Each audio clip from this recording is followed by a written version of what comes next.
Hello, it's Jay, and it's day 14 of my Write an Album in 100 Days challenge.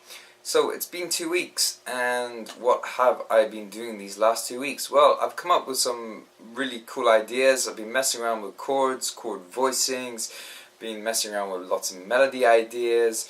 For some reason, I have a strange attraction to Mixolydian flat 6 scale at the moment. I just seem to be playing it every day.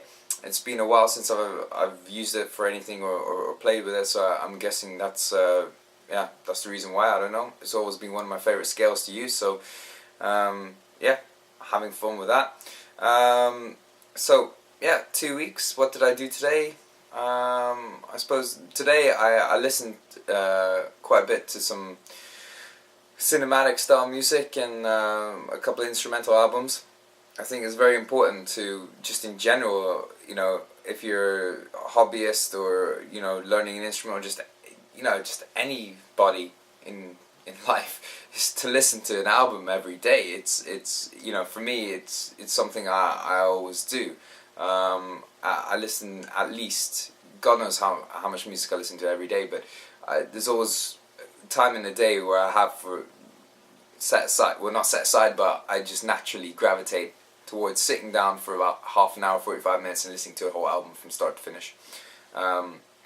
So today's album is that I listen to is called "Who Bit the Moon" by Maxim, Micic, or I hope I'm saying that right.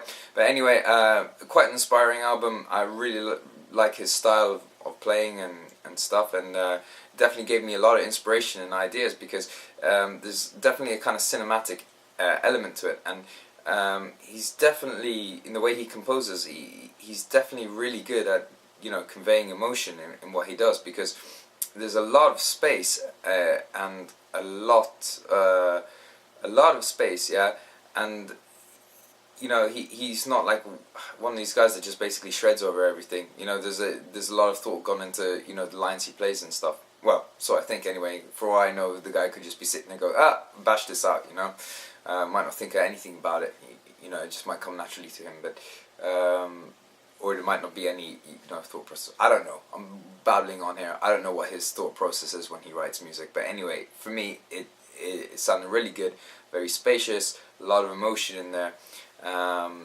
Yeah, so anyway, this wasn't supposed to be a review of the album, but it's a really good album. I strongly recommend you check it out for instrumental music.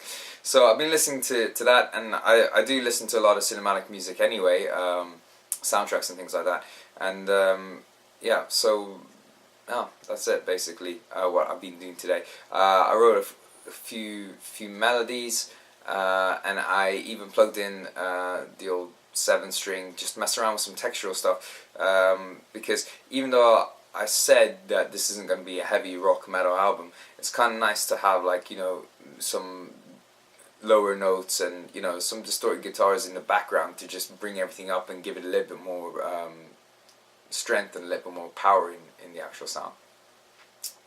So that's pretty much what I've been doing today. I'll probably leave a clip at the end of at this video of what I've been doing, and yeah, so 2 weeks in, yeah, it's going good.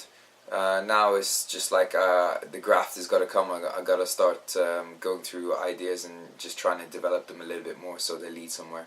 So it's not just, okay, well, here's a chord progression on the computer, here's a chord progression on the computer. I need to think out the ideas, what emotion I want to bring, and what's the story behind the melody and behind the chord movement that I'm doing. What effect I want it to have on the listener, and these kind of things. But we can talk about that a little bit more as we go along. Okay, right, have a good day. I'll see you tomorrow. Goodbye.